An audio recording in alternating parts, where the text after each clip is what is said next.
कारण माननीय पंतप्रधान नरेंद्र मोदीजींनी केंद्र सरकारने 33% आरक्षण महिलांना देऊन विकसित भारत 2047 करता महिलांचा मोठा वाटा घेण्याचा निर्णय मोदीजींनी घेतला आणि या ऐतिहासिक निर्णयाला विधेयकाला विरोध करून काँग्रेसने जे 1996 मध्ये केलं, देवेगौडा सरकार असताना नंतरच्या काळामध्ये काँग्रेसने जे अटलजीच्या काळामध्ये विरोध केला, 4 वेळा अटलजीच्या कार्यकाळामध्ये विरोध केला आणि खऱ्या अर्थाने आमच्या 70 कोटी महिला बहिणींना जे राजकीय प्रतिनिधित्व लोकसभेत आणि विधानसभेत मिळणार होतं ते प्रतिनिधित्व काढून टाकण्याचं काम काँग्रेसने केलं। एवढंच नाही, काँग्रेस पार्टीची निर्लज्जपणा बघा, त्यांनी हे बिल पडल्यानंतर जल्लोष केला। हा जल्लोष म्हणजे आमच्या बहिणीचा अजून मोठा घोर अपमान आहे आणि त्यामुळं हा विषय केवळ राजकारणाकरता नाही आहे, हा विषय भारतातील अस्मितेचा आहे, स्वाभिमानाचा, नारी शक्तीच्या सन्मानाचा आहे आणि त्यामुळे मला असं वाटतं की काँग्रेसला आणि काँग्रेसने केलेलं हे पाप महाराष्ट्राची, देशाची जनता त्यांना उद्ध्वस्त केल्याशिवाय राहणार नाही। देशाच्या आमच्या 70 कोटी बहिणी काँग्रेस पार्टी आणि सर्व तृणमूल आता येणाऱ्या संपूर्ण निवडणुकामध्ये आमच्या बहिणींचं प्रतिनिधित्व काढून टाकलं।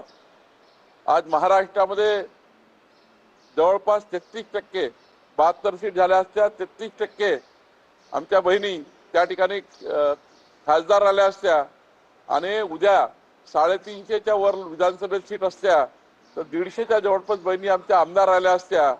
हे आमदार खासदारकी काढून टाकणे महिलांची, बहिणींची, याबद्दल यांना धडा शिकवा लागेल।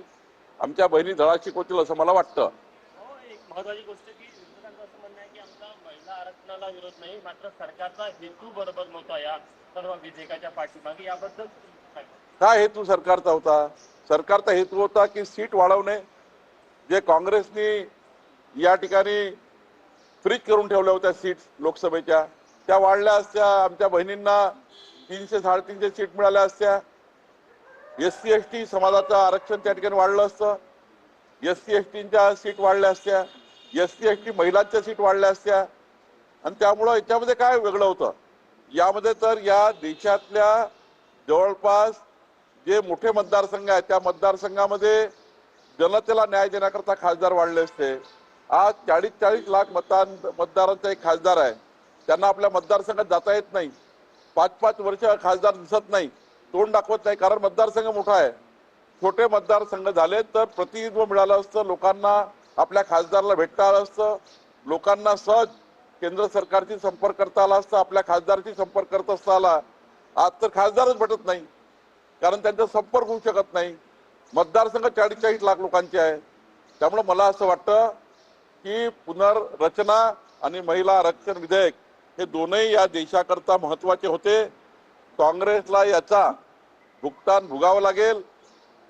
या देशात ज्यांनी ज्यांनी विरोधात मतदान केलं, 211 खासदारांनी, त्यांच्या मतदारसंघामध्ये त्यांनी केलेलं पाप हे तिथल्या महिला या ठिकाणी ते यांचा पाप या ठिकाणी नाश करेल, या पापाचा, आणि त्यांना उद्ध्वस्त करेल असं मला वाटतं।